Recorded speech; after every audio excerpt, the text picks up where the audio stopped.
वाईटातून चांगले. एका गावात दोन शेतकरी राहत होते. त्यापैकी एक भाऊराव तर दुसरे बाबाराव. भाऊराव मनमिळाऊ आणि प्रत्येकाला मदत करणारे होते. याच्या उलट बाबाराव अहंकारी व भांडखोर स्वभावाचे होते. भाऊरावांना खूप मित्र होते, तर बाबारावांच्या वाटेला कुणी जात नसे.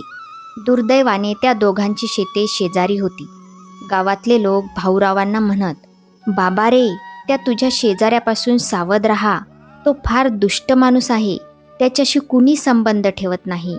त्याला कुणी मित्रही नाही." त्यावर भाऊराव म्हणायचे, "काही काळजी करू नका. एक ना एक दिवस असा येईल की तो दुष्ट माझा मित्र होईल." त्यांचे ते बोलणे ऐकून सारे हसत असत. दिवसांमागून दिवस निघून गेले. भाऊराव आणि बाबाराव यांची वृत्ती काही बदलली नाही. एकदा भाऊरावांच्या घरी मुलीचे लग्न होते. सर्वांना निमंत्रणे पाठवण्यात आली. तसेच बाबारावांना देखील निमंत्रण दिले गेले.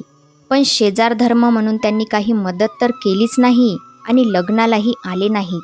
एकदा बाबारावांचा मुलगा फार आजारी पडला. तेव्हा बाबाराव गावाला गेले होते.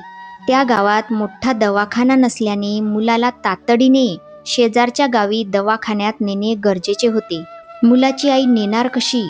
त्यातच जोरदार पावसाला सुरुवात झाली.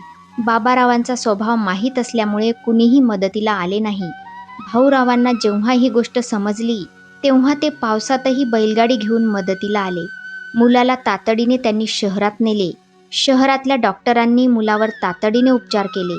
ते म्हणाले, "जर या मुलाला दवाखान्यात आणायला थोडा उशीर झाला असता, तर हा मुलगा काही वाचला नसता." हे ऐकून मुलाच्या आईला मोठा धक्का बसला. तिने भाऊरावांचे आभार मानले.